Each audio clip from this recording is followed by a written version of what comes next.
What a weekend. The anti-ICE riots in Los Angeles have been completely out of control. The Summer of Love 2.0 has arrived.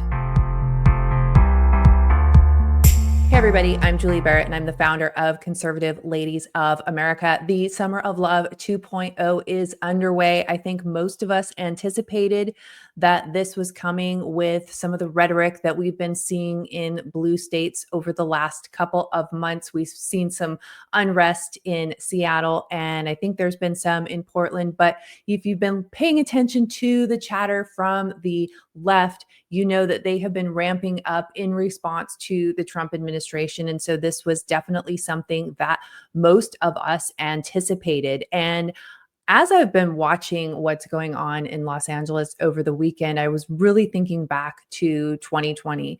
And I had just started Conservative Ladies of Washington as a Facebook group. And I started the Facebook group as a way to connect my conservative lady friends in Washington to meet other conservatives, because one of my friends had asked me, how do you meet conservative lady friends? And so that's why I created the group. And shortly after I created this Facebook group, we had the shutdown of COVID. And that grew the group very quickly. And then at the end of May, we had the death of George Floyd, which had the riots in Minnesota. And then also that was followed by Chaz Chop in Seattle, the Summer of Love, as former Mayor Jenny Durkan called it in Seattle. And that brought a lot of ladies into the Facebook group, thousands of ladies actually, which really surprised me because I wouldn't have thought there were that many conservative women in the state of Washington. And obviously, we have grown from that little Facebook group into a legit 501c4 organization, expanding into a national presence where we're really focused on policy.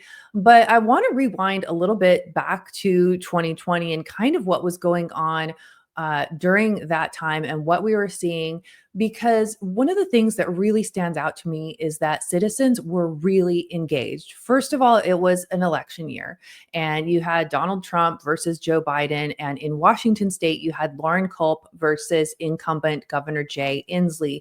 And you had the COVID lockdowns. And in Washington state, it was really, really strict and tight. You couldn't leave your home unless you had, to go out for an essential reason, like you had to go to the grocery store, the doctor, or something like that. However, people were free to violently protest, to take over the Seattle Police West Precinct. That was okay, but you couldn't leave your home unless it was for an essential need. And that really got people aware of what was going on and really kind of got people activated. People were out helping with campaigns and really paying attention and really engaging. I remember the Washington State Board of Health meetings, where people could make public comment. You'd have hundreds of citizens signed up to make public comment about the COVID vaccines. And so what I was seeing over this weekend just really reminded me of that time when people were really activated. And one of the things that's happened since then is, as things calmed down and the COVID restrictions were lifted, people have kind of gotten back into their routine and become a little bit more complacent, really not very engaged. And we're kind of back to where we were. And so I want to take this opportunity to just share some thoughts on the protests and kind of what I think is all behind it. Now, I'll remind you that I'm not some political strategist. I'm not a lobbyist. I'm just a concerned citizen who got a bee in her bonnet. And I've started going down rabbit holes in legislation and different policy matters and really trying to analyze these situations. And I guess I would say that God has kind of given me a passion for this, and he's made it make sense to me in ways that it didn't before. And so this morning I posted on X. I said, understand what's being allowed to happen in Democrat-run states and cities is not because their elected leaders are dumb, morons, insane, idiots, etc. This is 100% by design and intentional. This is an anti-American movement to destruct America as we know it. What we're seeing today is far more organized and larger in scale than what we saw in the summer of 2020. These people know exactly what they're doing. And if your children go to public schools in these states and cities, they are almost certainly being exposed to efforts of decolonization. And from what I see so far, the pro America side hasn't figured out on a large scale how to fight fire with fire. So I kind of want to expand on this with you today. What we saw in 2020 was something that was spurred by the George Floyd death and then Black Lives Matter. And then it just kind of went out into other blue cities. You saw it in New York, you saw it in Portland, you saw it in Seattle, Los Angeles, San Francisco, all of these places. What's happening now is on a much larger scale. And I believe that they have been planning, strategizing, and coordinating on this for a long time. In this clip of President Trump today with the news reporters, he says these are professional agitators. And that is something that every American needs to know. This is not a grassroots movement. This is not organic. These people are paid to do what they're doing. Maybe not all of them, but there is a large faction of these anarchists and these people creating chaos in Democrat-run cities and states that are paid. The people that are causing the problem are professional agitators. They're insurrectionists. They're bad people. They should be in jail. Thank you. Something that is additionally concerning from the violence that we're seeing on the streets is that you have elected leaders and politicians who are gaslighting the American people through their messaging. Gavin Newsom, of course, being the governor of California, has been at the forefront of these California riots. He's calling them protests. He's calling them peaceful. He's saying that it is Trump that is inciting the violence. Now, we've watched this enough in California to know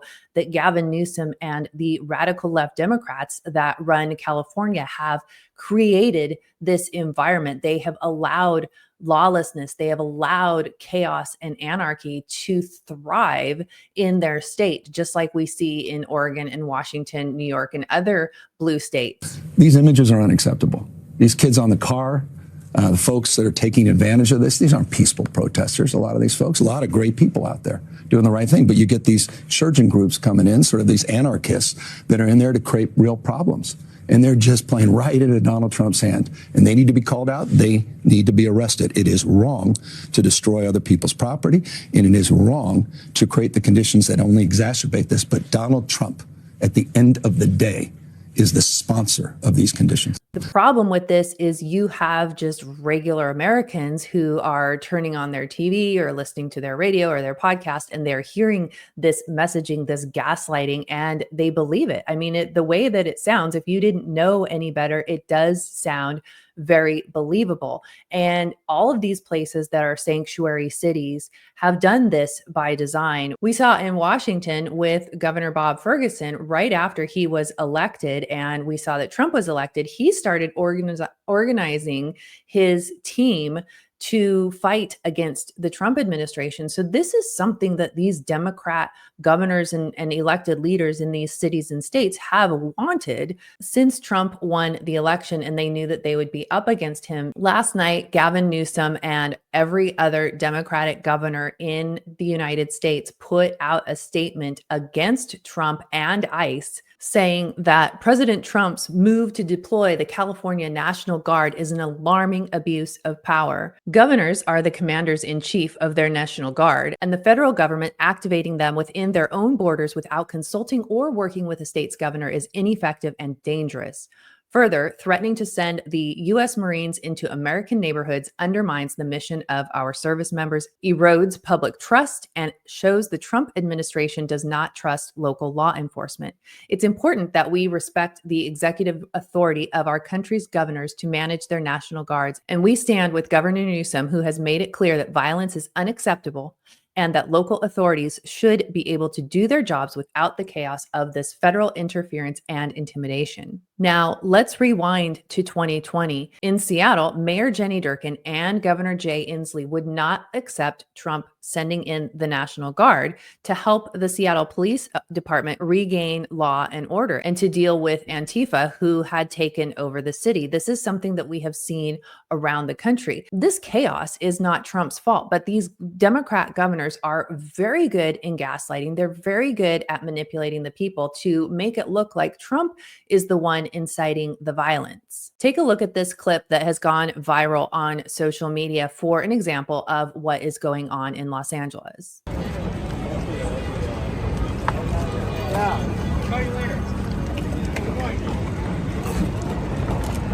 As you can see, this is anything but peaceful. And the messaging that Trump and his people put out, while I may not always agree with the exact way that they do things, they are trying to put an end to the anarchy and bring things back to a status of law and order and to make things safe for the citizens. We know that this is all by design. In Washington state this year, they passed House Bill 1321, and it had an emergency clause on it, which I really felt from the beginning was a setup for the summer of 2025, the summer of love 2.0. And what House Bill 1321 does is it prohibits outside militias, and by militias, they mean National Guards and troops from outside of the state of Washington from coming into the state without the governor's consent. So if you had, say, a natural disaster or a wildfire or something, Idaho could not send their National Guard into eastern Washington to help with the wildfires if Bob Ferguson did not give his consent. I 100% believe that this bill was passed because the Democrats in Washington knew that there was going to be chaos and anarchy, and that with Trump in power, that he would want to bring it into control, and this would prevent him from doing so. Now, we also saw a tweet from Pete Hegseth about sending in the Marines. I don't particularly agree that this threat of the Marines on American soil is necessarily the best means of bringing things to a peaceful resolution. I think that there are other things that we can and should be doing to maintain law and order. I think that we are going to see these riots and violent protesting spread throughout the summer. On June 14th, there is a very organized national protest called No Kings. You can go to nokings.org to learn more. On their homepage, it says, "In America, we don't do kings." They've defied our courts, which of course have been hijacked by the left. They've deported Americans, disappeared people off the streets, attacked our civil rights, and slashed our services. The corruption has gone too far. No thrones, no crowns, no kings. The partners that are on the website are all of the different leftist groups that you can imagine. They are having these events all across the country in red states, in blue states. Fortunately, if you live in a red state, you probably have a law and order state, and it's probably not going to reach the violent levels that we will see happening in blue state. This is something that every American should be concerned about. And one of the things that I mentioned in my tweet that I read earlier is that this starts in the education system. There is something called decolonization that's being taught on a wide scale. It's not new. It's been going on for decades, but it has been ramping up quickly over the last 10 years, especially over the last 5 years. Some states, including my former state of Washington, has even created laws mandating that this be taught in school under the guise of ethnic studies. The Washington State OSPI, which is the Office of Superintendent of Public Instruction for Washington State, they define decolonization as both the physical act of freeing a territory from external control of a colonizer and the freeing of the consciousness of the native from alienation caused by colonization. In modern ethnic studies applications, decolonization refers to the process by which the study of history, lived experience, and identities are liberated from the popular or colonial narrative. So what that means is they're saying that the popular or colonial, that's the American narrative. That would be your US history, your patriotism, the Constitution, the Bill of Rights, everything that most Americans hold dear, everything that makes America, America. The aim of decolonization is to move towards self-determination, claiming an intellectual identity and active participation in the transformation of material conditions. Specifically, anti-racism is a dismantling of white supremacy, both ideologically and in practice. And now you know that they believe that Donald Trump and most people on the right, all of the white Republicans on the right, are white supremacists. This is being taught in education. In Washington state, it's mandated by law. I haven't really explored most of the other states, so I'm not sure, but this is something that the teachers union on a national scale, this is something that they fully believe in. And in Washington, it's also mandated that the teachers be taught this ethnic studies and this decolonization. And so what you have is you have the teachers being indoctrinated so that they can indoctrinate the students as well. The education system is teaching students to hate America. They are teaching students to deconstruct America as we know it, because truly what they want is socialism. They want a communist socialist society. And that is what they're teaching in the public schools. In case you needed more reasons to homeschool or pull your child from public education, this is yet another reason. The public schools are raising activists, and the Democrats know, and they've been very good at it.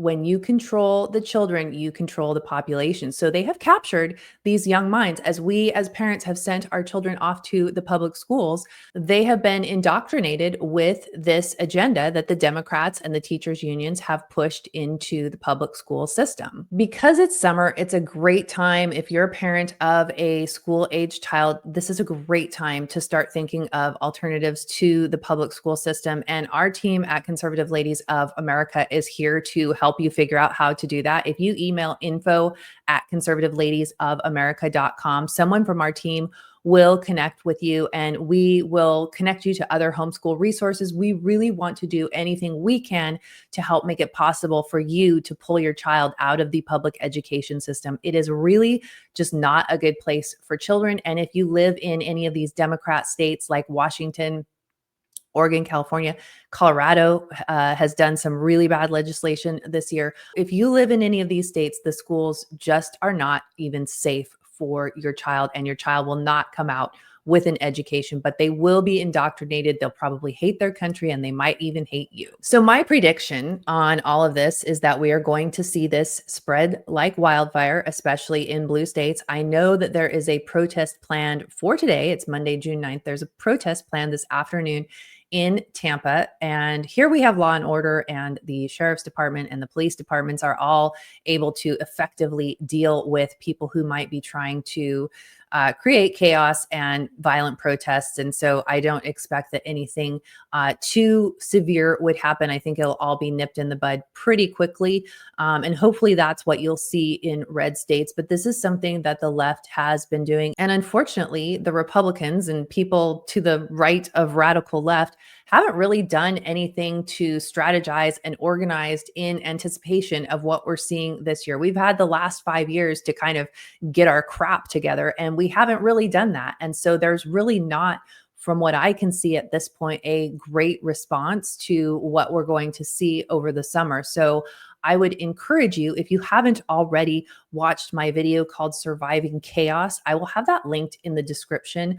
But I encourage you to watch that. I encourage you to be prepared, have your family be prepared, get to know your neighbors and the people in your community so that you are able to protect yourself from the chaos that is happening in many of these places around the country. I do believe that it's going to get much worse. And so it is incumbent upon each of us to do what we can to protect ourselves, to protect our family and our loved ones, and to protect our immediate communities. I would love to hear your thoughts on what's been going on over the weekend, the gaslighting that we're seeing coming out of Democrats, the response by the Trump administration and the Republicans to all of this chaos and anarchy that we're seeing in blue states. Please do leave a comment below and let me know your thoughts. I do try to engage as much as possible. I really enjoy communicating with you guys, and I appreciate when you engage and leave comments. And please do give the video a thumbs up. Even though we may not like this content, it does help the YouTube algorithm, and we greatly appreciate that. If you're not already, please do subscribe to our YouTube channel and subscribe to our Substack, as that is the best way to get breaking alerts and calls to action. Stay safe, and I look forward to seeing you in the next video.